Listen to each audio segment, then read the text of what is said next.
Hai, hari ini kita akan belajar tentang model konseptual keperawatan jiwa. Nah, apa aja sih model konseptual keperawatan jiwa? Sebelum itu, kita masuk ke dalam definisinya terlebih dahulu. Nah, definisi dari model konseptual keperawatan itu sebenarnya untuk petunjuk bagi perawat dalam memberikan asuhan keperawatan, dan tentu saja perawat akan mendapatkan informasi agar perawat peka terhadap apa yang terjadi pada suatu saat peristiwa serta dapat tahu apa yang harus perawat lakukan. Nah, tujuan dari konseptual keperawatan itu untuk menjaga konsistensi, untuk mengurangi konflik, untuk menciptakan kemandirian, untuk memberikan pedoman, dan tentu saja untuk menjelaskan ruang lingkup dan tujuan asuhan keperawatan bagi setiap anggota tim keperawatan. Lanjut, kita ke model konseptual dalam keperawatan jiwa. Nah, teman-teman, yang pertama ada psikoanalitikal dari Freud Erikson yang merupakan model dari dikemukakannya dari Freud. Nah, dalam psikoanalitikal ini meyakinkan bahwa penyimpangan perilaku pada usia dewasa itu ada hubungannya dengan perkembangan pada masa anak. Selanjutnya kita akan masuk ke dalam materi dari model interpersonal oleh Sullivan dan Peplau. Model ini dikembangkan oleh Heristadt Sullivan dan Hildegard Peplau. Teori interpersonal meyakinkan bahwa perilaku perkembangan dari hubungan interpersonal menekankan besarnya pengaruh perkembangan pada masa anak-anak terhadap kesehatan jiwa pada individu tersebut. Nah, yang selanjutnya itu ada model dari sosial dikemukakan oleh Kaplan-Sachs. Nah, model ini berfokus pada lingkungan fisik dan situasi sosial yang dapat menimbulkan stres dan mencetuskan gangguan jiwa. Di sini, faktor yang mengacu dari timbulnya stres dan gangguan jiwa itu ada dari social and environmental ataupun faktor dari sosial dan juga lingkungan yang akan menimbulkan stres, dan ini akan menyebabkan timbulnya tanda dan gejala dari anxiety. Nah, menurut Sachs, setiap individu bertanggung jawab terhadap perilakunya. Kemudian kita akan lanjut ke model yang selanjutnya, yaitu eksistensial yang dikemukakan dari Alice Rogers. Nah, dalam model eksistensial ini menyatakan bahwa gangguan perilaku atau gangguan jiwa itu terjadi apabila gangguan hidup individu gagal menemukan jati dirinya dan tujuan hidupnya. Di dalam eksistensial ini sendiri terdapat prinsip terapi yang akan dilakukan, yaitu mengupayakan individu agar tetap memiliki pengalaman berinteraksi dengan orang yang menjadi panutan atau sukses dengan memahami riwayat hidup dari orang tersebut. Nah, perlu ditekankan dalam model ini untuk memperluas kesadaran diri dari pasien dengan cara memberi pasien cara untuk mengintrospeksi diri agar dapat bergaul dengan kelompok sosial dan kemanusiaan. Nah, garis besar dari eksistensial ini sendiri yaitu agar menerima dirinya sendiri dan menerima kritikan ataupun feedback tentang perilakunya. Lanjut kita ke supportive therapy yang dikemukakan oleh Wormont Rokland. Dan menurut Wormont and Rokland meyakinkan bahwa penyebab dari gangguan jiwa adalah faktor penyebab dari biopsikososial dan respon maladaptif yang terjadi pada saat ini. Nah, faktor ini seperti susah bergaul, menarik diri, dan tidak disukai, bermusuhan, tidak mampu mendapatkan pekerjaan, dan lain sebagainya. Semua hal tersebut dapat terakumulasi menjadi penyebab dari gangguan jiwa. Hal ini disebabkan karena ketidakmampuan dari individu untuk beradaptasi dengan masalah yang muncul pada saat ini. Nah, teman-teman, kita lanjut ke konsep yang selanjutnya, itu medikal yang dikemukakan oleh Meyer and Kraepelin. Nah, menurut konsep ini sendiri, penyebab dari gangguan jiwa adalah multifaktor yang sangat kompleks, yaitu meliputi dari aspek fisik, genetik, lingkungan, dan juga faktor sosial. Model medikal ini sendiri juga meyakinkan bahwa penyimpangan perilaku merupakan manifestasi dari gangguan yang terjadi pada sistem saraf pusat. Selanjutnya kita akan belajar tentang model komunikasi. Nah, dalam model komunikasi ini sendiri terdapat definisinya terlebih dahulu, yaitu penyimpangan perilaku yang terjadi jika pesan yang disampaikan tidak jelas. Nah, fokus dari terapi dalam model ini meliputi memberi umpan balik dan klarifikasi masalah, memberi penguatan untuk komunikasi yang efektif, dan memberi alternatif koreksi untuk komunikasi yang tidak efektif, serta melakukan analisis proses interaksi. Nah, yang selanjutnya ada model perilaku yang dikembangkan dari H.J. Eysenck, J. Wilpen, dan B.F. Skinner. Nah, di dalam model perilaku ini menekankan proses terapi seperti desensitisasi dan relaksasi yang dapat dilakukan bersamaan. Nah, dari teknik kedua ini diharapkan dapat menurunkan tingkat kecemasan klien. Yang selanjutnya assertive training, atau biasanya disebut dengan belajar mengungkapkan sesuatu secara jelas dan nyata tanpa menyinggung perasaan orang lain. Yang selanjutnya, positive training. Positive training ini sendiri adalah mendorong dan menguatkan perilaku positif yang baru untuk dipelajari klien berdasarkan pengalaman yang menyenangkan untuk digunakan pada perilaku yang akan datang.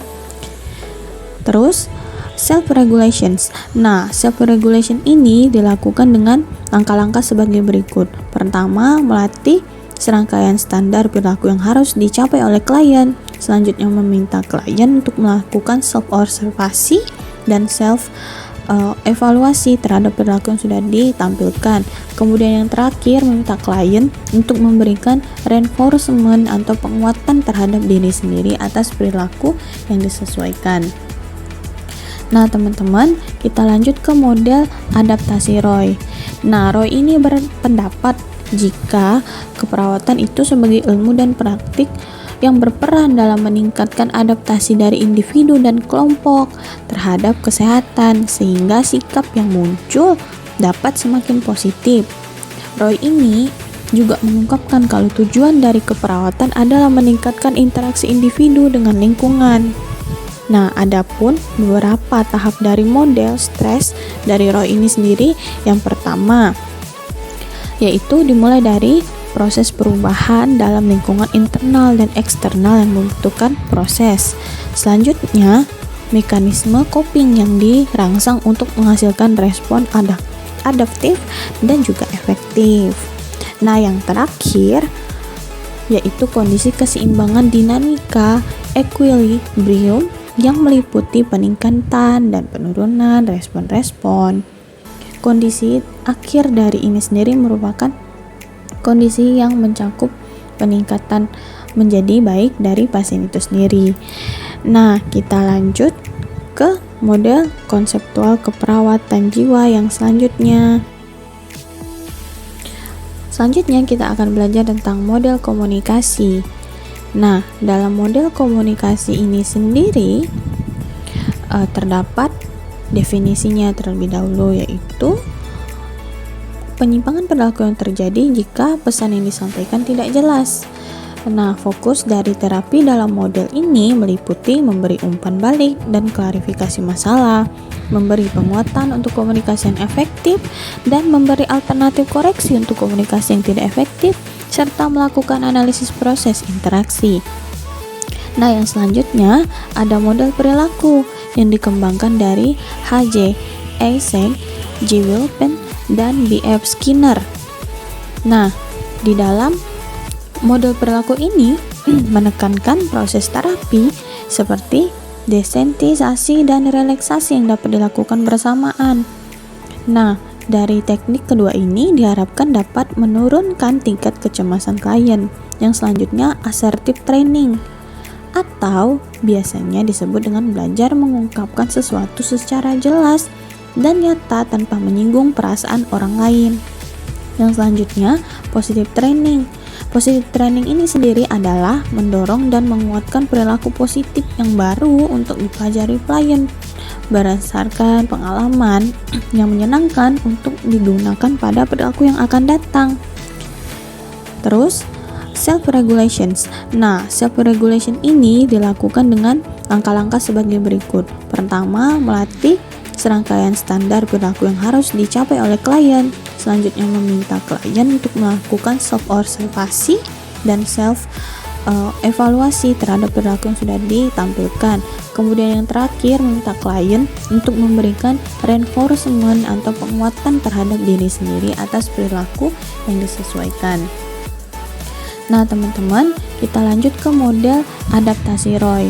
Nah, Roy ini berpendapat jika keperawatan itu sebagai ilmu dan praktik yang berperan dalam meningkatkan adaptasi dari individu dan kelompok terhadap kesehatan, sehingga sikap yang muncul dapat semakin positif.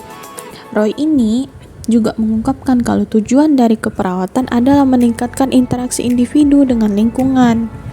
Nah, adapun beberapa tahap dari model stres dari Roy ini sendiri, yang pertama yaitu dimulai dari proses perubahan dalam lingkungan internal dan eksternal yang membutuhkan proses. Selanjutnya, mekanisme coping yang dirangsang untuk menghasilkan respon adaptif dan juga efektif. Nah, yang terakhir yaitu kondisi keseimbangan dinamika equilibrium yang meliputi peningkatan dan penurunan respon-respon. Kondisi akhir dari ini sendiri merupakan kondisi yang mencakup peningkatan menjadi baik dari pasien itu sendiri. Nah, kita lanjut ke model konseptual keperawatan jiwa yang selanjutnya. Stuart ini sendiri yang memberikan gagasan pendapat mengenai stres dan juga prosesnya. Nah, menurut Stuart itu stres itu didapatkan dari adaptasi yang memberikan asumsi bahwa lingkungan secara alamiah memberikan berbagai level atau strata sosial. Nah, penting perawat psikiatri untuk mengetahui proses keperawatan dalam segala macam aspek pada individu, yaitu seperti memperhatikan biologis, psikologis, sosiokultural, aspek legal etis.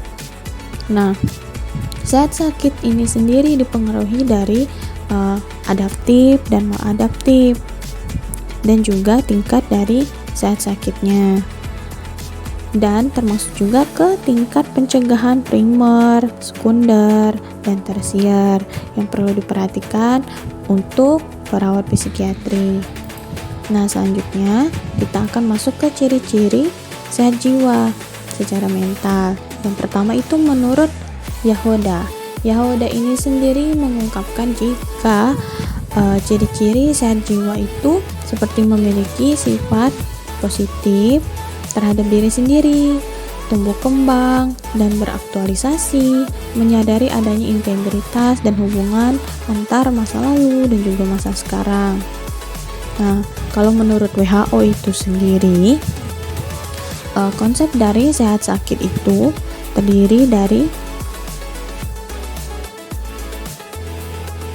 individu mampu menyelesaikan diri secara konstruktur pada kenyataan, meskipun kenyataan itu buruk baginya.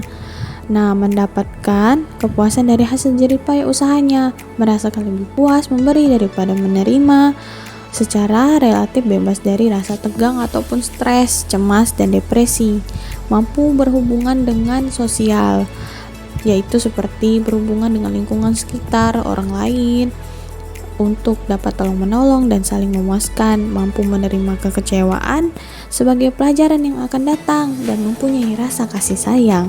Nah, menurut Maslow, ciri-ciri individu yang sehat jiwa itu seperti persepsi realitas yang akurat, menerima diri sendiri dan orang lain dan lingkungannya, spontan, sederhana, dan juga wajar. Selanjutnya kita akan masuk ke dalam penjelasan dari paradigma keperawatan jiwa. Nah, paradigma keperawatan itu mengatur hubungan antara berbagai teori dan model konseptual keperawatan guna mengembangkan teori-teori ke dalam praktik. Sementara itu, falsafah keperawatan jiwa adalah pandangan dasar tentang hakikat manusia dan esensi keperawatan yang menjadi kerangka dasar dalam melakukan praktik keperawatan. Tujuannya yaitu mengarahkan keperawatan pada suatu bentuk pelayanan profesional yang merupakan bagian integral dari layanan kesehatan yang didasarkan pada ilmu dan kiat-kiat keperawatan. Sekian video dari model konseptual keperawatan. Terima kasih.